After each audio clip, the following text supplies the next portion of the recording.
जितनी हंसिए मुलाकातें हैं, उनसे भी प्यारी तेरी बातें हैं। बट मेरा उनके साथ कॉम्बिनेशन में दोबारा बोलूँ, जिस दिन आएगा वो उसकी लाइफ का और मेरी लाइफ का सबसे बड़ा गाना होगा, और ये मेरा प्यार होगा रणबीर के लिए। बिल्कुल। आतिफ डेफिनेटली, आतिफ को मैं बहुत बहुत एडमायर करता हूँ, बहुत प्यार। और मैं शिद्दत से बोलना चाहूँगा, ये मेरा ट्रिब्यूट है आतिफ को। माँ से ही म्यूजिक, माँ से माँ। तो आई थिंक वो मेरे अंदर, मेरी कण कण में है, मेरे रोम रोम में है अब। नमस्कार दोस्तों, आप देख रहे हैं इंडिया न्यूज़ और न्यूज़ एक्स। मैं हूं आपके साथ अंकित चंदेल। दोस्तों, फिल्में, वेब शोज़, कहानियाँ या फिर हमारी ज़िंदगी, बिना संगीत के, बिना म्यूज़िक के सब कुछ अधूरा है। और संगीत को कमाल का बनाते हैं कमाल के म्यूजिशियंस, और ऐसे म्यूजिशियन आज हमारे साथ हमारे स्टूडियो में मौजूद हैं। अखिल पाजी, बहुत बहुत स्वागत है आपका इंडिया न्यूज़ और news. Thank you so much, thank you for having me, thank you. जिस तरह मैंने कहा कि कमाल के म्यूज़िक बनता है कमाल के म्यूजिशियन से, और आप वन ऑफ देम हैं। और ख़ासकर इंडिया की जो जेम्स इंडस्ट्री है, म्यूज़िक इंडस्ट्री, उसके एक जेम भी है। सो पहली बात तो तेरे बिन गाने के लिए बहुत बहुत बधाई आपको। मैंने सुना, so much, और ना कि गाना मेलोडी है, हमारे कानों में सूदनिंग तो दे ही रहा है, लेकिन साथ ही इसकी म्यूज़िक वीडियो भी बहुत ही बेहतरीन है। और अलंकिता जी, अभी कुछ टाइम पहले उनके साथ भी मैंने पॉडकास्ट किया था, वो भी एक कमाल की बेहतरीन, आपकी केमिस्ट्री बड़ी ज़्यादा प्यारी लग रही है। सो मैं मेकिंग ऑफ द सॉन्ग पूछना चाहूँगा, क्योंकि ये गाना तो कुछ सालों से हमारे गाने में, जो आप स्टार्टिंग का हुक था, और आतिफ असलम सर का जो आज भी हमारे जहन में उनके गाने हैं। ऐसी कोई महफिल नहीं है जो ये गाना ना उसमें बजा हो, हमारा जो हमारा बचपन उसमें ना हमने सुना हो। तो कैसे बना, कैसा था मेकिंग ऑफ सॉन्ग, थोड़ा सा बताओ। तो तेरे बिन कभी भी मैं तेरे बिन बनाना ही नहीं चाह रहा था एक्चुअली। अगर आप देखिए तो मेरे गाने के अंदर पूरा गाना नया है। कोई लिरिक्स सेम नहीं है, कोई कॉम्पोजिशन सेम नहीं है, सिर्फ तेरे बिन जो हुक लाइन थी हमने बस वो रखी है। तो I think almost 3 years back, 3 साल पहले मैं ये गाना बना रहा था। कुछ एक रात को मुझे याद है, मैं कोई गाना लिख रहा था, और तो मैंने जो आपने ओरिजिनल अभी गाने में सुन रहे हैं, तो वैसा ही मैं वो उस सबको लिखा। और जब मैं हुक लाइन तक पहुंचा तो ऑर्गेनिकली, नेचुरली मेरे मुंह से तेरे बिन कैसे जिया तेरे बिन निकला। और मैंने ऑनेस्टली 6 महीने लगाए इसको सोचने में कि ये मुझे करना है या नहीं करना, क्योंकि वो इतना राइट फिट कर रहा था। आपने भी सुना, आपको आप बताइए आपको कैसा लगा? मैं अभी भी जब आ रहा था, ऑफिस भी आ रहा था, तब भी गाड़ी में ये गाना सुनते हुए आ रहा था, और 1-2 बार मैंने सुना, क्योंकि वो गाना आप सुन रहे हो, उसकी एक अलग आपको मजा आएगा, और वीडियो के साथ देख रहे हो तो अलग मजा है। तो दोनों एल्गोरिदम के हिसाब से गाना बढ़िया है। बिल्कुल। तो मैं बेसिकली 6 महीने, जैसे मैंने बोला, मैंने गाना बना दिया जब वो तेरे बिन फिट इन करा, क्योंकि मेरे लिए, मैं आतिफ को बहुत एडमायर करता हूँ। मिथुन सर जो कंपोजर हैं, मैं हर जगह बोलता हूँ और आपके यहाँ भी बोल रहा हूँ, मेरे लिए वो इंस्टीट्यूशन है म्यूजिक के, क्योंकि वो melody, he believes in melodies, और मैं भी मेलोडीज पे ही खेलता हूँ। मेरे भी सारे गाने मेलोडी ड्रिवन होते हैं। तो उनके शूज़ को फिल करना मेरे लिए बहुत वो था। और ना मुझे टिप्स नहीं, किसी ने बोला भी नहीं था तेरे बिन बनाना है, ये रैंडमली हुआ। और मैंने टाइम लिया, मुझे लगा कि मुझे ऐसा क्योंकि मैं कभी भी, इतना बड़ा गाना, लेजेंडरी सॉन्ग है, मेरे को कभी लगता है हमें गानों को, मैं इस फेवर में नहीं होता कि गानों के ज़्यादा रीमिक्स हों, उसको दोबारा से वो करें। इसलिए मेरा मन था कि मैं, अगर मेरा तरीका हो, अगर ये गाना एक देन है ऊपर, उन्होंने मुझे ऐसा, मैं क्योंकि नया गाना बना रहा था, अगर मैं अभी भी तेरे बिन वाली हुक लाइन हटा के कुछ और कंपोज कर दूंगा तो वो बिल्कुल अलग गाना है वो। पर वो तेरे बिन इतना नेचुरली फिट हो रहा था और इतना सही लग रहा था कि मुझे लगा कि नहीं, मैं इसको जस्टिस कर पाऊंगा। और देन उसके बाद मैं गाने को लेकर टिप्स पे गया। कुमार सर, उनके बेटे और पूरी टीम के साथ हम बैठे, और उन्होंने मुझे बोला, आई थिंक 1.5-2 साल पहले मैं उनसे मिला था, तो उन्होंने बोला कि 16-17 साल पहले गाना आया था, 16-17 हज़ार इसके वर्जन्स आ चुके होंगे हमारे पास, लोगों ने भेजे होंगे, पर हम आज तक किसी पे अग्री नहीं हुए। But there was something so fresh and unique about this version, तो उन्होंने बोला कि इसको रिलीज़ करते हैं। तो थोड़ा मुश्किल था, क्योंकि मैं खुद ही अपने आप को कन्विंस नहीं कर पा रहा था मुझे ये करना है नहीं करना। बट आई थिंक मैंने जस्टिस किया। मुझे ऐसा लगता है मैंने, जितना मेरी समझ है, म्यूज़िक की नॉलेज है, मैंने जो आतिफ ने उस गाने को, जो तेरे बिन पहले था, जहाँ उसने उस गाने को छोड़ा था, मैंने उस गाने को वहीं से उठाया। बेसिकली वो रूह, वो इमोशन वहीं से मैंने पकड़ा हुआ है, और उसके अंदर अपना टच दिया, अपनी गायकी का टच दिया, और कंपोज अलग किया। बट वो लगना चाहिए कि तेरे बिन जब हिट करे तो आपको नॉस्टैल्जिया में लेके जाए और ले जाए कि, हाँ बिल्कुल जी। तो बस वही कोशिश थी मेरी। बिल्कुल, और वो नॉस्टैल्जिया में फेल भी हुआ, और वो बोलते हैं ना, रिफर्बिश करते हो आप जिस किसी चीज को, तो उस पे बरकरार रहना बहुत इंपॉर्टेंट होता है, क्योंकि छेड़छाड़ तो कोई भी कर सकता है, लेकिन उसको उससे बेहतरीन बनाना वो भी एक इम्पोर्टेंट होता है। अब मैं वही पूछ रहा था कि थोड़ा सा वीडियो पे भी आ जाए, तो केमिस्ट्री जो मैं बात कर रहा था, और जब कंपोजर होता है या जो खुद कंपोज करता है, वो एक इमेजिनेशन भी करता है कि जब ये जो लिरिक्स हैं उसके हिसाब से वीडियो में भी आना चाहिए। जो भी राइटर्स हैं, जब मोस्टली जिनका भी मैंने बात की, तो ये बोलते हैं कि हम विजुलाइज करते हैं कहीं ना कहीं, तो आपका कोई योगदान था? आई थिंक मेरे लिए ऐसा नहीं है। मैं खुद अपने गाने कंपोज करता हूँ, लिखता हूँ मोस्टली। अभी तक ऐसा हुआ है, मैंने अभी आगे मैं कोलैबोरेट कर रहा हूँ और राइटर्स के साथ भी, बट मोस्टली अभी तक आपने मेरे जितने भी गाने सुने हो मोस्टली मैंने ही लिखे हैं सारे गाने। तो मेरा एक तरीका है, मुझे लगता है वो कनेक्ट करता है ऑडियंस के साथ, तो मैं उसको बहुत बैकअप करता हूँ, बहुत उसको स्ट्रॉन्ग पॉइंट है मेरा, तो मैं उसके ऊपर बहुत कॉन्फिडेंटली उस पर काम करता हूँ। मैं कभी भी विजुलाइज नहीं करता। मैं जब म्यूजिक बनाता हूँ, मैं पहले तो मैं मेलोडी बनाता हूँ। अगर मुझे लगता है कि ये धुन है जो मेरे दिल को छू रही है, फिर मैं उस पर लिखना शुरू करता हूँ, लिखता हूँ उस साथ साथ, और जो मेरे दिल से आता है मैं बोलता हूँ। तो मैंने कभी वीडियो नहीं सोचा था इसका वीडियो कैसा होगा, क्योंकि मैंने तेरे बिन गाना ही नहीं सोचा था कि मुझे तेरे बिन बनाना है। अब इतना बड़ा गाना बन गया क्योंकि मैं रेडी था, मुझे पता था कि लोगों के प्यार भी मिलेगा और क्रिटिसिज्म भी। देखो आजकल तो दुनिया ऐसी है कि एक अलग कम्युनिटी है ट्रोलर्स की, अलग ही कम्युनिटी है, उनको कोई काम ही नहीं, उनको सिर्फ ट्रोल करना है, तो वो उनका जॉब है, तो हम उसको डिनाई नहीं कर सकते। तो I was well prepared, but मैंने वीडियो, मैं सारा क्रेडिट दूंगा नवजीत पाजी को। नवजीत पाजी one of the renowned film maker हैं, वीडियो बहुत बड़ी बड़ी म्यूजिक वीडियोस कमाल की उन्होंने शूट करी हैं। पहली दफ़ा मेरे को उनके साथ आई थिंक 2 साल 1.5 साल से हम काम करने की बात भी हो रही थी, होते होते शूट्स कैंसिल हुई हैं या हम नहीं कर पाए, तो पहली बार मैंने उनके साथ काम किया। अलंकृता बहुत बहुत बहुत अच्छी लड़की, बहुत टैलेंटेड लड़की। आई थिंक उसको अपना हुनर पता है, उसको उसकी अदाकारी पता है, तो उसने सीखी हुई है, तो उसको पता है कि उसने इतना काम करा हुआ, तो आई थिंक दैट कॉन्फिडेंस।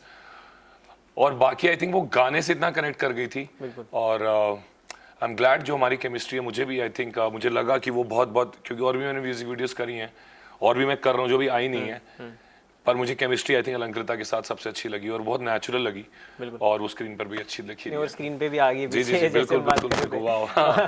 तो और क्योंकि उन्होंने जो इंडस्ट्री की उनकी शुरुआत थी वही इतने पॉइंटर्स के साथ करी है, तो वो तो झलकेगा उनके करियर में भी। पाजी आपका जो करियर रहा है 15 साल ऑलमोस्ट, अब तो हो गए, correct me if I am not, 14-15 साल तकरीबन जी। बिल्कुल, तो इसमें बहुत उतार चढ़ाव रहे हैं और आपकी जर्नी बड़ी ड्रास्टिक रही है जी, कि कहाँ एक बंदा जिसने सोचा कि मेरे को क्रिकेट खेलना है, फिर वो उनने बोला एक्टिंग भी करनी है, फिर उन्होंने अपनी डिस्ट्रिक्ट के लिए अंडर 16 सब खेला, मेडल भी लाया, ऐसा नहीं कि अच्छा नहीं थे उसमें भी। फिर कुछ घर की कंडीशंस की वजह से क्रिकेट छोड़ना पड़ा, फिर दिल्ली से लौटा मुंबई गया।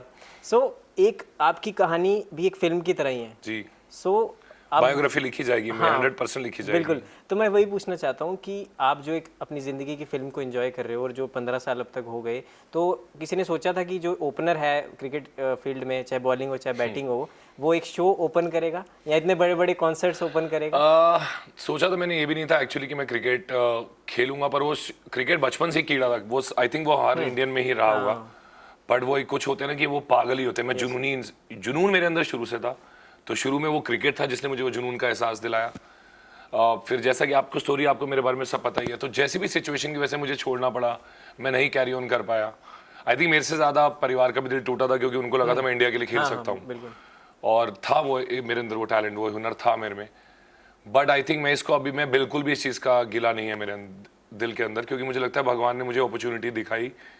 I was better in music, और जबकि मैंने म्यूजिक सीखा भी नहीं हुआ था, तो वही होता है ना, वो तो मैं हमेशा मानता हूँ कि मैं ये ऊपर वाले की देन है, मैं ऊपर वाले का एक खास, वो बोलते हैं ना गॉड्स चाइल्ड, तो मैं हमेशा मानता हूँ कि वो ऊपर उन्हें खास बनाकर भेजा है, और मैं इसको वैल्यू करता हूँ। मैं अगर इसको मैं टेकन फॉर ग्रांटेड नहीं लेता। जिस शिद्दत से मैं 15 साल पहले जब मैंने करियर शुरू किया, 15 साल हो गए, 2010 ऑलमोस्ट 14 साल हो गए, तो जिस शिद्दत से मैंने पहला शो किया था, मैं उसी शिद्दत से आज भी शो करता हूँ। उसी बच्चे की तरह मेरे अंदर आज भी एक्साइटमेंट होती है स्टेज पे चढ़ने से पहले, और आज भी होता है जिस तरह की शो की आज तो फाड़ी देनी है, मतलब आज तो दिल जीतने ही जीतने हैं।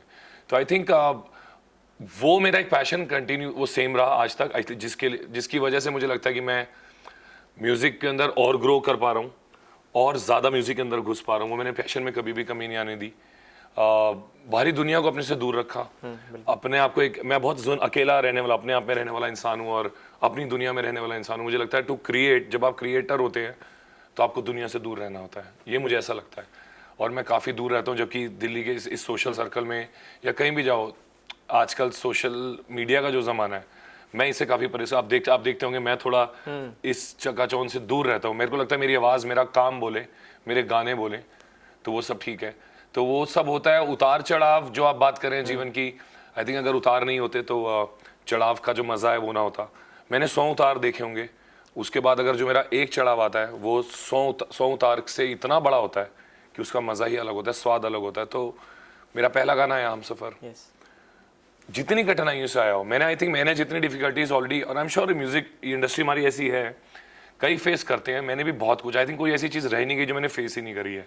आप धोखे कह लो, आप झूठ कह लो, फरेब कह लो, दिखावे कह लो, आप क्रिटिसिज्म कह लो, आप बोल दो ये तो नहीं चलेगा, अब ये खत्म हो चुका है, अब इसके बस की नहीं है। फिर आया तेरा बन जाऊंगा, फिर आया चन्ना वे, फिर आई वो वेब सीरीज जिसमें मेरा ओ साजना और ब्रोकन बट ब्यूटीफुल जो वेब सीरीज आई थी। तो मैंने हर एक गाने ने उनको हर एक उस क्रिटिक्स को बताया है कि ये लड़का यहाँ स्टे करेगा, इसमें वो बात है, ये करेगा। मुझे किसी को नहीं दिखाना, पर मेरे गाने बोलना चाहते हैं, तो मेरा गाना बोलता है और मैं खुश हूँ जिस तरह से मेरा करियर जा रहा है। सबसे अलग चलता हूँ मैं थोड़ा, बट मुझे लगता है क्योंकि मुझे बनना भी कुछ अलग है, मैं ड्रीम्स डिफाइन नहीं कर पाता अपने, तो जहाँ ईश्वर ले जाए वहाँ पहुँच जाएंगे। नहीं, और वो कहते भी ना कि मैनिफेस्ट भी करे नाले करे मेहनत, 100%। वो चल रहा है और गॉड्स प्लान है, बिल्कुल, उसकी मर्जी के बिना कुछ होता नहीं है। तो पाजी आगे थोड़ा सा और जानना चाहेंगे कि म्यूजिक की अगर थोड़ी सी बात करें तो आपने कहा कि मैंने उतना नहीं सीखा है, अब मैं सीखता हूँ। हाँ, अब मैं बहुत सीखता हूँ। अब मैं रोज, मेरे गुरुजी हैं बनवारी लाल राव जी, जयपुर घराने से, मैं उनके साथ रोज बैठता हूँ। और मैं सच बता रहा हूँ, मैं अब खासकर अभी पीछे थोड़ा सा इमोशनल हो गया था, स्क्रीन पे पीछे मेरी मदर की फोटो आपने डाली थी, you know I lost my mother also. तो मुझे ऐसा लगता है कि मैं लेटली पिछले 2 साल में मैं म्यूजिक के अंदर जितना घुस चुका हूँ ना, अब मम्मी के बजाने के बाद, और तब मैंने सीखने की, और तब मैंने बोला मैं रेगुलर हो गया, तो मैं रोज बैठता हूँ अपने गुरुजी के साथ और अब मैं सीखता हूँ। और अब मुझे लगता है कि अब जो मुझे संगीत की नॉलेज हो रही है वो पहले नहीं थी, तो मैं अपनी ग्रोथ देख पाता हूँ खुद। और अब जो आप आने वाले टाइम में मेरे गाने भी सुनेंगे, जैसे अब साबरमती फिल्म में भी अभी आप सुनेंगे, हाँ, उसी पे मैं आना चाहता हूँ, तो वो सब आप गाने सुनेंगे, आपको पता चलेगा कि मैं किस बात की बात कर रहा हूँ। तो संगीत सीखना बहुत बहुत जरूरी है, अब मैं सीख रहा हूँ उसको। बिल्कुल। थोड़ा सा और चलते हैं आपकी म्यूज़िक जर्नी की तरफ। तो उससे पहले अब मदर का आपने जिक्र किया, तो माता जी ने एक आपसे बात कही थी, लास्ट वर्ड जो उनके थे यहाँ, जब थोड़ा सा आपसे दूरियाँ उनकी बननी शुरू हुई, तो उन्होंने कहा था हनी तू म्यूज़िक कभी नहीं छोड़ेगा। सो वो वर्ड्स कहीं ना कहीं आपके लिए एक मैजिकल वर्ड्स थे और वो ब्लेसिंग्स की तरह थे, और वो एक कहीं ना कहीं वो तो फरिश्ता जो होता है इंसान, फरिश्ते के रूप में भगवान आपको मैसेज देता है। तो वो जो वर्ड्स थे वो क्या काम किए आपके लिए? मुझे अभी भी गूज़बम्स फील हुए अपनी मदर के बारे में बात करते हुए भी। मेरी उनसे कभी दूरी नहीं हुई, मेरी वो उनका लास्ट वर्ड थे, उसके बाद वो कोमा में चली गई थी अभी माता जी। तो मेरा शो था, मुझे याद है 29 अक्टूबर को, और मेरी मॉम लास्ट हालत में थी, स्टेज उनको 4 स्टेज कैंसर था, ब्रेन कैंसर। तो जब इस मुकाम पे पहुंचे, मतलब जब हमें पता चला, हमें पता ही तब चला कि जब डॉक्टर सारे हेल्पलेस हो चुके थे, हमें उससे पहले कोई पता ही नहीं चला। तो 1 महीने में मैंने उनको खोते हुए देखा, जाते हुए देखा अपने सामने, 1 महीने में एक एक दिन उनको बिगड़ते हुए देखा, 100 से 0 पे आते हुए देखा। तो उनके जब वो लास्ट मैं उनके पैर छूने गया और वो हिल भी नहीं पा रही थी, कुछ खाना पीना बंद कर चुकी थी और सिर्फ थोड़ा बहुत रिएक्ट करती थी, कपड़ों में ही सब कुछ। तो उन्होंने मेरे को, मैं जा रहा था और मुझे वो देखा नहीं गया, मैंने कहा उनके पैर छुए, क्योंकि मेरी आदत है, मैं दिन में 10-15 बार उनसे बात करता था, उनके पैर छुए बिना मैं शो पे नहीं जाता था। या अगर वो मेरे बड़े ब्रदर के साथ रहती है, बट अगर मेरे पास हो, मैं उन्हें फ़ोन करता हूँ, शो के बाद भी रात को 3 बजे भी खत्म हो तो भी उनको फ़ोन करता हूँ, वो वेट करती थी। तो मैंने उनको बोला कि मुझे आप ठीक होके विश करो। मेरा जन्मदिन था 26 अक्टूबर, मैं उनके लिए मेडिसिन लेने गया था यहाँ से रोते रोते मैक्लोडगंज, वहाँ पर एक आयुर्वेद, क्योंकि जब आप ऐसी स्थिति में होते हैं तो आप हर कुछ कर लेते हैं अपने पेरेंट्स के या अपनों के लिए। तो मैं उनके रोते, मुझे याद है मैं 13 घंटे रोते हुए गया, मैंने दवाई खरीदी, मैं 13 घंटे रोते हुए आया, मैंने मम्मी को दवाई दी, और आई थिंक, पर वो तब तक पता लग चुका था कि वो ख़त्म सीन है, क्योंकि मेरी मम्मी ने पीछे से बोल दिया था कि ये इसका आखिरी, ये मेरे बेटे का बर्थडे है। और वो जब वो दिमाग से वो सब चीज़ें खो चुकी थी, लूज़ कर चुकी थी बैलेंस अपना, तो वो सबको यही बोलने लगी थी कि मेरे बेटे का, मुझे पता था कि मेरा आखिरी जन्मदिन होगा इनके साथ, और वही मेरा वर्स्ट बर्थडे रहा। 2 दिन बाद मेरा शो था 28 अक्टूबर, मैंने उनको बोला मैं जा रहा हूँ, मुझे विश कर दे, और नहीं तो मैं म्यूज़िक छोड़ दूंगा। तो बेसिकली वही बात है, मैंने उनको बोला था कि मुझे अगर आप ठीक नहीं होगे तो मैं म्यूज़िक छोड़ दूंगा। पता नहीं उनके दिमाग में वो, क्योंकि सब कुछ तो बंद ही हो चुका था, तो उन्होंने मेरे को ऐसे लड़खड़ाती जुबान में बोला कि हनी तू म्यूजिक नहीं छोड़ेगा। और मैं उस तरह से भी बोलना भी नहीं चाह रहा, नहीं बिल्कुल। मैंने कैसे उनकी ज़बान लड़खड़ाते हुए बोल रही थी। और मेरी माँ बहुत सुंदर, मैंने यंग एज में खोया उनको। तो उसके बाद मैं शो करने गया, मैं जब तक पहुंचा वो कोमा में थी, तो मैंने उनको, वो मेरे लास्ट वर्ड थे उनसे, और 4 दिन बाद वो चले गए छोड़ के। तो है मतलब आई डोंट नो, वही माँ से ही म्यूज़िक, माँ से माँ, तो आई थिंक वो मेरे अंदर, मेरी कण कण में है, मेरे रोम रोम में है। अब मैं जो भी फील करता हूँ, पर अब मुझे आई थिंक मैं अभी थोड़ा सा इमोशनल में आई कैन फील, क्योंकि मैं देखता भी नहीं अपनी माँ की तस्वीरें भी नहीं देखता। जी आपने बताया था कि तो दिक्कत होती है मुझे, बट आई थिंक मुझे लगता है कि मेरे वो म्यूजिक में आ चुकी हैं, और वो मेरे आने वाले हर एक गाने में आप देखेंगे कि वो माँ का आशीर्वाद है, वो फरिश्ता ही है, और अब मुझे लगता है मेरे इर्द गिर्द ही हैं, बस दिख नहीं रही हैं। नहीं वही, और हम भी ये प्रे करते हैं जहाँ भी हो रहे हैं खुश रहें, और वहीं से आपको ब्लेसिंग्स आशीर्वाद देते रहें। जी जी, बिल्कुल बिल्कुल जो कुछ नहीं कर पाता वो आशीर्वाद कर पाता है। बिल्कुल, एब्सोल्युटली। ब्लेसिंग्स तो है ही हमेशा। थोड़ा सा मूड को लाइटर करते हैं, थोड़ा सा जी। अगले सवाल की तरफ चलते हैं। तो दो लोगों से आप बड़ा ज़्यादा इंस्पायर्ड हो, खासकर जो मेन कोर, जो एक तो आतिफ सर हैं, और दूसरे किशोर दा जो हैं। तो दो, और किशोर जी तो आप कह रहे इसलिए मैं उनसे रिलेट कर पाता हूँ, उन्होंने भी बहुत कम म्यूजिक सीखा। उन्होंने म्यूजिक सीखा नहीं उनका जो खुद का स्टाइल है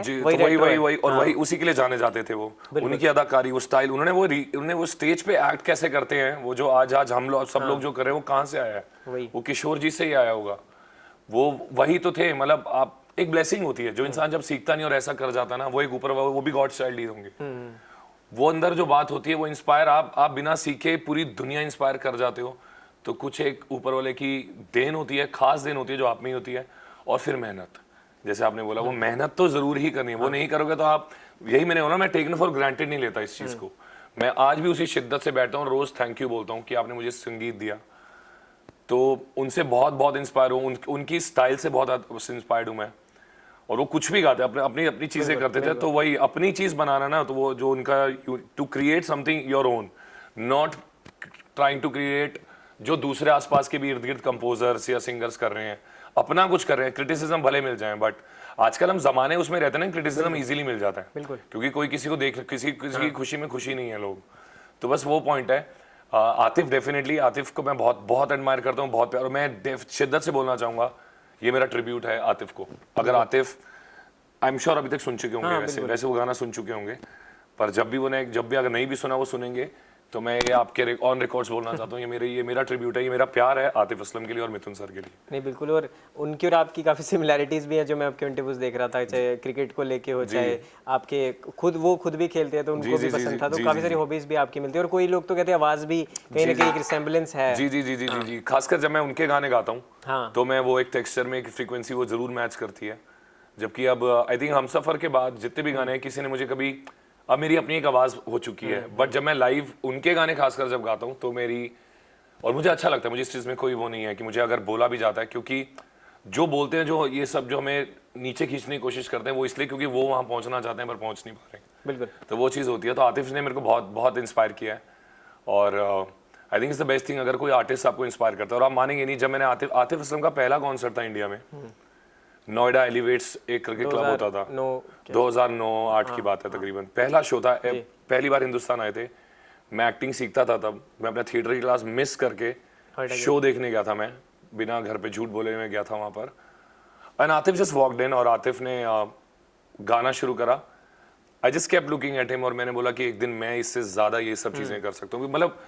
तो उसने मेरे को शायद कुछ दिया ही होगा ना, मैं उससे इंस्पायर ऐसा हुआ कि आज मैं म्यूजिशियन हूँ, और मैं कोशिश करूंगा, मेरा दिल है, दिली तमन्ना है, मैं आतिफ के साथ कोलैबोरेट करूं। अरे क्या, और ये तो मैं कंपोज करूं, मैं लिखूं, और या लिखवाऊं, मेरी कंपोजिशन आतिफ गाए। नहीं तो हम खुद भी एज ए ऑडियंस भी देखना चाहेंगे। जी जी बिल्कुल बिल्कुल, वो आई थिंक एक ड्रीम कोलैबोरेशन। बिल्कुल। आखिरी कुछ सवाल आपसे पूछना चाहूंगा, क्योंकि समय की थोड़ी सी कमी है। आपके कॉन्सर्ट भी है कल, उसकी भी तैयारी आपको करनी है, गुड़गांव में ना? कल गुरुग्राम में। जी जी, मैं देख रहा था आपका सोशल मीडिया, तो ट्रैवलिंग का आपको बहुत शौक है, और इसीलिए भी आप शायद सोशल मीडिया पे कम पोस्ट करते हैं, और अपने खुद की जो, जैसे डेली लाइव आना और बाकी सिंगर जिस तरह करते हैं, तो आप बहुत कम है, सोशल मीडिया से दूर रहते हैं। और आपने भी बोला कि मुझे जो ये फेम और ओवरनाइट सक्सेस या ये जो बाकी लोग फ्लॉन्ट करते हैं, मुझे फैसिनेटिंग नहीं लगता कहीं ना। मैंने वो सब चीज़ें लाइफ में, आई थिंक बॉलीवुड से पहले भी, मैं जो 2014 से मेरा बैंड इतना पॉपुलर हुआ, हम लाइव सर्किट में इतने पॉपुलर हुए, हमने इतना ट्रैवल करा इंडिया अब्रॉड, आई थिंक मुझे वो चीज़ की चाह नहीं रह गई है, और मेरे अंदर मेरे को उस चीज़ का वो नहीं पड़ता। तो मैंने सब देख लिया, वो सब करा हुआ है। अब रिस्पॉन्सिबिलिटी डेफिनेटली ज़्यादा लगती है। अब ऐसा लगता है कि अब वो एक अलग दुनिया, पागलपन में तब्दील हो चुका है। अब वो सिर्फ वो नहीं रह गया, वो बचपना जा चुका है। पर थोड़ा सा मैं अपने में रहने वाला इंसान भी हूँ, ट्रैवल भी करता हूँ, जैसे अगर पहाड़ों का मुझे बहुत शौक है, बहुत ज़्यादा शौक है, पर मैं अपनी दुनिया अपने रखता हूँ। मुझे लगता है आपको सोशल मीडिया पे हर चीज़ फेंकनी नहीं चाहिए। काम फेंको, काम की चीज़ डालो तो अच्छा लगता है। आप बताना चाहो क्योंकि that's the it's a tool जो हम लोग यूज़ करते हैं प्रमोट करने के लिए। बट आप हर एक चीज़ डालें, आप क्या खास है, क्या कर रहे हैं, मैं थोड़ा दूर रहता हूँ। और आजकल जनरेशन ऐसी हो चुकी है कि आप सारा अपना टाइम भी फिजूल के लोगों की फिजूल की बातों में ही अपना वेस्ट कर देते हैं। तो मुझे लगता है ये सब आपको नीचे लेके जा रहा है, आपकी ग्रोथ नहीं हो रही इस चीज़ से। मैं दूर रहता हूँ, मैं अपना कंटेंट बना रहा हूँ, दुनिया मेरे को स्क्रॉल करे, मेरे को किसी को स्क्रॉल करने की जरूरत ना पड़े। बिल्कुल। अभी आपका हाल फिलहाल में गाना है साबरमती रिपोर्ट फिल्म में, और आज ही फिल्म रिलीज हुई आज ही है। फिल्म बहुत कल ही अच्छा, गाना है, हाँ कल ही गाना बिल्कुल। फिर मैं फिल्म की भी बात करूँ तो बहुत ही अच्छा इसको रिस्पांस मिल रहा है, और मैं आपकी तस्वीर भी देख रहा था एकता जी के साथ। जी। और वही गाने का थोड़ा सा बताओ कि कैसे अप्रोच किया आपको। दरमिया गाने का नाम है तेरे मेरे दरमिया, जी, जी। तेरे मेरे दरमिया। इस गाने की एक बहुत ही सुंदर सी और खूबसूरत सी स्टोरी है। ये गाना मैंने 2015 में लिखा था, मुखड़ा इसका। सुन मेरे हमसफर जब मैंने लिखा था, उसकी अगली ही रात को मैंने दरमिया लिखा था। साथ ही आप बता रहे ये साथ साथ में लिखा था। और मैंने फिर 2017 में हमसफर आया था, गाना इतना बड़ा बना, मैंने ब्लैकबेरी पे उसको रिकॉर्ड करा गाने को, और मैंने एकता को भेजा, और एकता को बहुत पसंद आया। फिर एकता ने मुझे बोला कि ये तेरा हुक्म का इक्का है। और इनफैक्ट आप मानेंगे नहीं, शशांक खेतान जिन्होंने बद्रीनाथ की दुल्हनिया बनाई। जिससे मेरा हमसफर आया था, तब उन्होंने भी, उनका भी फेवरेट दरमिया पहले था। उन्होंने दरमिया, पर वो फिल्म के अंदर हमसफर ज्यादा फिट हुआ, जो कि मुझे उसमें कोई वो नहीं है, पर वो पहले दरमिया लेना चाह रहे थे बद्रीनाथ की दुल्हनिया में। तो एकता ने बोला कि ये गाना मैं ही करूंगी और तेरा हुक्म का इक्का है। 7 साल से एकता के पास एक गाना है, 2017 से, मतलब मुखड़ा और जो था, और उसका हुक लाइन थी, वो उसके पास पहले से पड़ा हुआ था। और बहुत सारी फिल्म्स में ट्राई करने की कोशिश करी। इनफैक्ट ब्रोकन में भी एक बार उन्होंने बोला था ट्राई करते हैं, बट आई वाज कन्विंस कि मुझे नहीं गाना, मुझे फिल्म में ही करना है, मुझे वेब सीरीज में नहीं करना ये गाना खासकर, ना मुझे एज ए सिंगल रिलीज करना है। तो 7 साल की वेट के बाद एक सब्जेक्ट ड्रिवन फिल्म में आया है, और ऐसी फिल्म है। तो मुझे इतना यकीन है कि जो लोग थिएटर में जाए, आज फिल्म रिलीज हुई है, फिल्म को बहुत अमेजिंग रिव्यूज मिले हैं। बिल्कुल। और मेरी आवाज ऑलरेडी मैं विक्रांत के लिए गा चुका हूँ, और वो बहुत सुपरहिट गाना हो चुका है। तो लोगों को वो कनेक्ट फील हो, आप कमेंट्स में जाके देखेंगे तो वो सिर्फ और सिर्फ मेरे और विक्रांत के बारे में बात है। अब आया है, तो जो भी थिएटर में जाएंगे ना, वो फिल्म को देखने, और फिल्म ऐसी फिल्म है एक इंसिडेंट के बारे में, पर वो उस गाने को लेके, उस फिल्म के अंदर एक ही गाना है, पर वो गाना ऐसा है कि वो जब आप फिल्म से निकलेंगे, आप घर आके उस गाने को जरूर स्क्रॉल करेंगे, ढूंढेंगे और सुनेंगे। वो गाना मिस होने वाला गाना ही नहीं। हाँ बिल्कुल। जैसे भी ये बता रहे हैं कि फिल्म इंफोटेनमेंट के बारे में बात करती है, कि इंफॉर्मेशन भी उस फिल्म में है, और इनके गाने के साथ एंटरटेनमेंट भी है कहीं ना कहीं। जी, एक तो गाना है। हाँ, तो वही तो कह रहा हूँ, इंफोटेनमेंट का भी एक जरिया है। एक सवाल और था, जैसे मैं मान साहब की फोटो आपके साथ देख रहा था, और वो आशीर्वाद जो आप उनका ले रहे हैं, उस पर भी आएंगे। लेकिन मैं इससे, आपने एक बात कही थी पॉडकास्ट में, एक मैं देख रहा था कि अगर रणबीर कपूर जी को लेकर आपने कहा कि अगर मैं उनको गाना दूंगा उनके लिए, तो उनकी लाइफ का सबसे बड़ा एक गाना होगा। सो इसको लेके क्या कहना आपका? क्योंकि मेरे को कहीं ना कहीं लगा था कि एनिमल में आपके फ्रेंड का तो गाना है, हाँ, लेकिन मेरे को लगा था कि हम सब मेरा भी होगा, सब होना चाहिए था। अब पार्क में आ जाओ, अब पार्क में जब बात चली रही है, हवा आई है, तो मुझे लगता है कि मैनिफेस्टेशन में करने में कोई दिक्कत तो है? बिल्कुल नहीं है, बिल्कुल नहीं। आई थिंक मैं रणबीर को बहुत बहुत प्यार करता हूँ, बहुत पसंद करता हूँ। जो मेरी वाइब रही है, जो मुझे लाइव देख चुके हैं सर्किट में, और पहले, अब तो बहुत लोग हैं जो वो सब कर रहे हैं जो मैं ऑलरेडी पहले करके छोड़ चुका हूँ। तो मेरा एक स्टाइल है, और वो अपने जो मेरे करीबी हैं वो जानते हैं कि मेरे और रणबीर के एक सोल में कुछ ना कुछ एक सिमिलैरिटी है। मुझे ऐसा लगता है कि मैं जिस दिन उसे मिलूंगा, वो मेरे को प्यार के बिना रहेगा नहीं। और मुझे ऐसा लगता है, ये मेरी दिली तमन्ना है, मैं जैसे आतिफ असलम के साथ कोलैबोरेशन करूं एज अ म्यूजिशियन, पर मैं चाहता हूं अगर आप स्क्रीन पे मुझे बोलें, एक तो मेरा प्यार है, मेरे को लगता है कि रणबीर से ऊपर मैं किसी एक्टर को मानता नहीं। बिल्कुल। और मुझे लगता है कि मेरी आवाज जो एक सोल कनेक्शन है, मैं आई थिंक दिल से चाहता हूँ। ये नहीं है कि सिर्फ मेरे को एक बड़े, मैं रणवीर सिंह भी बोलूँ, रणवीर सिंह भी मुझे बहुत पसंद है, बट मैं चाहता हूँ कि मेरी जो एक जो ड्रीम होता है ना, कि मुझे रणबीर, और जिस दिन वो गाना आएगा, क्योंकि मैंने इसको बोल रहा हूँ मैनिफेस्ट करते, पर मन में इतने टाइम से सोचा मैं जब बनाऊंगा उनके लिए गाना, क्योंकि वो जिस तरह से गाने को कैरी ऑफ करते हैं ना स्क्रीन पे, अगर वो लिपसिंग भी करें तो वो मेक श्योर करेंगे, आपको फील करा देंगे कि उन्होंने गाना वो गा रहे हैं। रणबीर ही इकलौता ऐसा इंसान है, जबकि वो मेरे को, जहां तक मैंने उनको सुना भी है, वो गा नहीं पाते अच्छा, पर वो इमोट इतना अमेजिंग करते हैं, वो लगता है, चाहे वो आप ए दिल है मुश्किल ले लो या आप रॉकस्टार ले लो, कोई हिंदुस्तान में एक्टर नहीं है जो रणबीर जैसा इमोट करके दिखा दे, लगता है कि यही सिंगर है। तो मुझे ऐसा लगता है कि बहुत सिमिलैरिटीज हैं, the kind of nature and the personality और वाइब मेरी है, मैं भी बहुत शाय हूँ, कई चीजें सिमिलैरिटीज बहुत है रणबीर की तरह। आप भी सोशल मीडिया से दूर हो जी जैसे जी वो जी, है। मैं वो है नहीं, वो तो है ही मैं नहीं, मैं हाँ। मैं थोड़ा बहुत अब आना रहता हूँ, मैं भी बहुत दूर रहना पसंद करता हूँ, मैं भी बहुत प्राइवेट इंसान हूँ। बट मेरा उनके साथ कॉम्बिनेशन, मैं दोबारा बोल रहा हूँ, जिस दिन आएगा वो उसकी लाइफ का और मेरी लाइफ का सबसे बड़ा गाना होगा, और ये मेरा प्यार होगा रणबीर के लिए। बिल्कुल, और हम भी उसके लिए एक्साइटेड हैं। आखिरी 2 सवाल बाजी आपसे।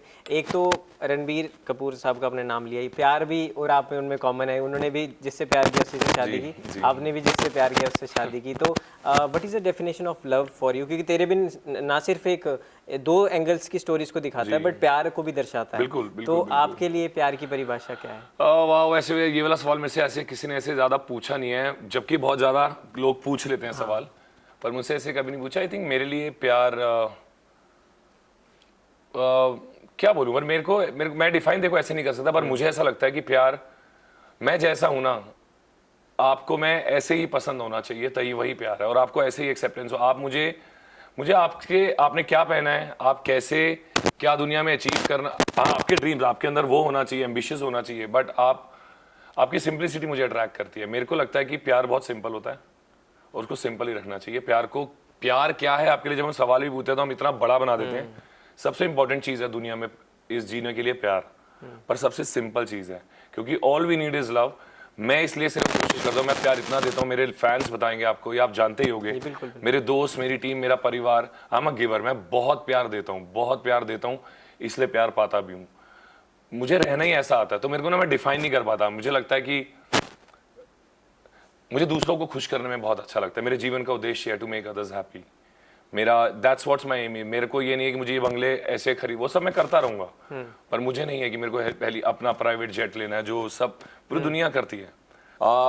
तो एज आई सेड कि लव, पूछा सवाल में ऐसे जाता है कि लव, आप प्यार आपके लिए क्या है, लव आपके लिए क्या होगा। लव बहुत सिंपल होता है। लव मुझे लगता है कि एक सिंप्लिसिटी से जिया जाए, सिंप्लिसिटी ही देखता है, और लव के अंदर ना आपकी मटेरियलिज्म कभी नहीं आना चाहिए लाइफ के अंदर। That's not love. मेरे को लगता है कि मैंने आज तक, मुझे लगता नहीं किसी को भी गिफ्ट दिया होगा, मुझे लगता ही नहीं मैंने आज तक किसी को गिफ्ट दिया होगा। और मैं हमेशा मुंह खोल के बोल देता हूँ कि यार मैं जा रहा हूँ ना, बहुत है। पर दैट्स हाउ पीपल, जो मेरे करीबी है वो मुझे जानते हैं कि अखिल ऐसा ही है, उन्होंने मुझे ऐसे, तो वो प्यार है। उनको पता है कि मैं ऐसे ही बोलूँगा, मुझे गिफ्ट और ले जाने में शर्म भी नहीं महसूस होती। मेरी वाइफ भी अगर मुझे बोल दे, बट आई थिंक वो भी अब मेरी तरह बन चुकी है, वो भी बोलते थे यार हम जा रहे हैं ना, आप जा रहे हो ना। तो I think your personality should is the bigger gift. आप कहीं भी जा रहे हैं, आप किसी को सबसे बड़ा गिफ्ट प्यार ही दे सकते हैं, और कुछ भी नहीं दे सकते, आप कुछ भी नहीं दे सकते किसी को। तो मैं इसको ऑनेस्टली डिफाइन नहीं कर सकता, बट मुझे लगता है कि जो मैं हूं, मैं प्यार हूं। बस मुझे लगता है मैं हुआ ही प्यार पाने के लिए हूं और प्यार देने के लिए, और मैं देता बहुत ज्यादा हूं, बहुत ही ज्यादा। मैं गिवर, तो डिफाइन नहीं कर सकता। मेरे गाने बाकी बोलते हैं प्यार क्या है, मेरी आवाज बोलती है। आपका प्यार फैंस के लिए एक गाने हैं जो आप हमें देते हैं, और हमारा है जो आप हम रिस्पांस देते हैं आपके गानों को। एब्सोल्युटली एब्सोल्युटली, ये है लाइफ, बस यही चीज है। और लॉकडाउन ने भी यही हमें सिखाया है कि 4 दिन की जिंदगी है, मजे से जियो, एंजॉय करो। बिल्कुल बिल्कुल, किसी को दुख नहीं देना होता। किसी को आप जितना मर्जी प्लान कर लो, इससे बड़ा आज किसी की रेस ही नहीं रुक रही है। आज हर कोई चाह रहा है कि इससे बड़ा ये हो जाए, हर रोज कोई ना कुछ चाह रहा है, आज मैं सोशल मीडिया पे ये डाल दूं, आज मैं ये, वैलिडेशन की हमें इतनी जरूरत हो गई है, मुझे समझ नहीं आता। लोगों को लगता है उसने ये ले लिया तो मैं भी ले लूं, उसने ये कर लिया तो तू भी ये कर ले। मैं इसलिए कट ऑफ ही रहता हूँ दुनिया से। संगीत में रहो, सिंपल रोटी। अल्टीमेटली खाना सबने वही रोटी है, वही सब्जी है, सब अफोर्ड कर सकते हैं, हर किसी के पास फोन है आज कुछ वो फर्क नहीं रह गया है। आपको अल्टीमेटली सिर्फ प्यार से ही रहना। मैंने अपनी जीवन में मैंने अपनी माँ खोई है, मैंने उससे पिछले साल अपनी बहन को खोया कोविड में। मेरे घर में 2 डेथ हुई हैं, मेरी सगी बहन और मेरी मदर। तो मेरे को पता है लाइफ क्या है, तो मैं आंसर नहीं दे, मेरे लिए ये जीवन थे, ये प्यार थे।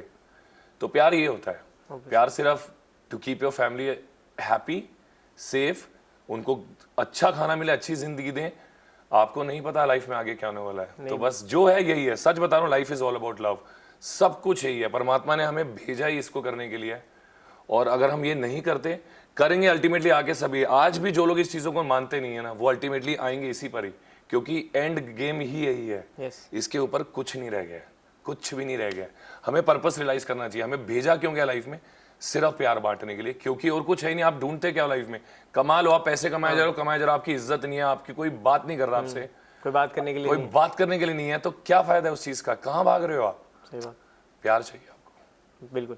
और तो ऐसे तो मजा मन ही नहीं करा खत्म हो रहा है, बोलते रहे सुनते रहो, मोटिवेशन आपसे मिल रही है। खासकर हम जेनजी जनरेशन है, आपको पता है कि हमारे में तो बहुत ज्यादा है सोशल मीडिया को लेके, और छोटी उम्र में सक्सेस मिल जाती है तो पागल हो जाते हैं लोग बाग। सो आखिरी में ये अपने फैंस के लिए क्या क्या, अगले अब तो 2025 आने वाला है, आपको एडवांस में हैप्पी न्यू ईयर, और क्या क्या पिटारे से आने वाला है, क्या कोलैबोरेशंस हैं अभी? जैसे मैं पीछे आपको बोला भी था, मान साहब को लेके मैंने टोका था कि आप उनसे मिले, तो कोई बड़ी कोलैबोरेशंस भी हैं क्योंकि पंजाबी इंडस्ट्री में भी आप काम कर चुके हैं ऑलरेडी। सो क्या पिटारे से क्या क्या आने वाला है? मैंने देखिए, मैं सच बताऊं आपको, जो जो ले जा रहा है ना, जैसा मेरा चल रहा है, ईश्वर कर रहा है, मैं उसमें ठीक हूँ। मैंने बहुत धोखे खाए हैं, बहुत धोखे खाए हैं कोलैबोरेशंस के नाम पर भी, और अब आप जाके इतना पक्का कर ले, मुझे ज़रूरत ही नहीं है। एज इन मेरे को ऐसा जब कराएगा वो कराएगा तो मैं वो करूँगा। मेरे मन से जो कोलैबोरेशन है, मैंने आपको बताया मैं किसके साथ चाहूँगा, वो मैं एज ए म्यूजिशियन बात कर रहा हूँ। पर मैं आने वाला साल बहुत बड़ा है, यही साल बहुत बड़ा था, बहुत मेहनत करी है मैंने, 60 महीने लग के बहुत मेहनत करी है। सबसे पहले मेरे इस साल में सांवरे मेरा गाना भी बहुत बड़ा हिट रहा, उसके बाद अब तेरे बिन, और इस फिल्म में आ गया। इसके बाद मेरी एक और फिल्म आ रही है साबरमती के बाद, सुस्वागतम खुशामदीद, पुलकित सम्राट और ईजा कैफ। उसमें मेरे 2 गाने हैं, दोनों मेरे ही कंपोज किए हुए, गाए हुए, लिखे हुए। टी सीरीज के साथ मेरी एक बहुत बड़ी डील साइन हुई है। सो उसी का गाना मैं शूट करके अभी 3 दिन पहले आया हूँ मनाली से। सो उसका पहला गाना आई थिंक दिसंबर जैन में निकल रहा है। तो बहुत सारे गाने हैं, और इनफैक्ट विक्रांत की एक अगली फिल्म में भी, और ये बात विक्रांत को भी नहीं पता है, बहुत बड़ा गाना है विक्रांत, बहुत बड़ा गाना विक्रांत को मैं दे चुका हूँ एक और वो गाना अपने आप में इतनी बड़ी खासियत है ना, वो मैं उस गाने के बारे में कुछ भी नहीं करना चाहता, पर वो इतनी बड़ी खासियत है कि वो कि बस मैं वेट कर रहा हूँ। और आई एम श्योर विक्रांत को भी अभी तक नहीं पता है, क्योंकि it's between me and the producers right now. वो फिल्म भी मैं देख चुका हूँ, फिल्म पूरी हो चुकी है। वो कब आती है, अगले साल का बोला गया है, कब आती है अभी ये नहीं पता, डेट्स वगैरह नहीं, वो ज्यादा बात भी नहीं बट डेफिनेटली तो ये सब प्रोजेक्ट्स हैं, प्लस सिंगल्स अभी बहुत संगीत सुनने वाले हैं आप 2025 में। वाहिगुरु ने चाहा तो बहुत कुछ आने वाला है, बहुत कुछ देखेंगे। बिल्कुल आपा जी, बहुत बहुत धन्यवाद आपका, थैंक यू सो मच, और बहुत मजा आया आपसे बात करके। और मुझे भी अच्छा लगा। मैं एक्चुअली लेट हो रहा था, पर मेरे को अच्छा आपने भी वो वाइब पकड़ ली। आज पता नहीं बोलने का मन क्यों कर रहा है मेरा इतना। नहीं पाजी, वो दिल दिया गल्ला ने, जी बिल्कुल, दिल की बात दिल से निकल रही है। और लास्ट में ऐसे तो मैं जाने दूंगा आपको, क्योंकि कमेंट सेक्शन में फैंस आपके बोलेंगे, हमारे ऑफिस वाले भी, उन्हें है कि अगर पाजी आए तो उनसे गाना सुन के जाना, तो जाते जाते तेरे बिन की 2 लाइनें आप हो जाए। वैसे मुझे आपके गले पे लग रहा है कुछ है। जी थका हुआ है, बहुत गला थका हुआ है मेरा। एक हमें फ्री में कॉन्सर्ट की 2 लाइन चले। नहीं, तेरे बिन तो आप लोग सुने, आप सुने। मैं आपको चन्ना वे हम सफर है तेरा बन जाऊंगा, कुछ इसमें से आप बोले कौन सा गाना आपका फेवरेट? हम सफर। चलिए हम सफर आपको मैं गाता हूँ आपके लिए। जितनी हंसिए मुलाकातें हैं, उनसे भी प्यारी तेरी बातें हैं, बातों में तेरी जो खो जाते हैं, आहूं ना होश में मैं कभी, बाहों में है तेरी जिंदगी है। सुन मेरे हम सफर, क्या तुझे इतनी सी भी खबर, कि तेरी सांसें चलती जिधर, रहूंगा बस वहीं उम्र भर, रहूंगा बस वहीं उम्र भर, मैं तेरा बन जाऊंगा सजना। ये आपके लिए आज डेफिनेटली मेरा गला भी बहुत थका हुआ है। वही वर्चुअली यहाँ से तालियां, जितने फैंस देख रहे हैं वो हमने आपको फ्री में कॉन्सर्ट यहाँ दिखा दिया, कल वाला जो कल होने वाला आज यहाँ से शुरू हो गया। बट भाजी ऑल द बेस्ट कल के लिए भी, और जितने में आपके फ्यूचर प्रोजेक्ट्स आने वाले हैं। It's lovely talking to you, पहली बार मिले, लेकिन आशा करते हैं मिलते रहे आगे भी, और दोबारा आप आओ नए प्रोजेक्ट के साथ। Thank you so much for coming, thank you so much.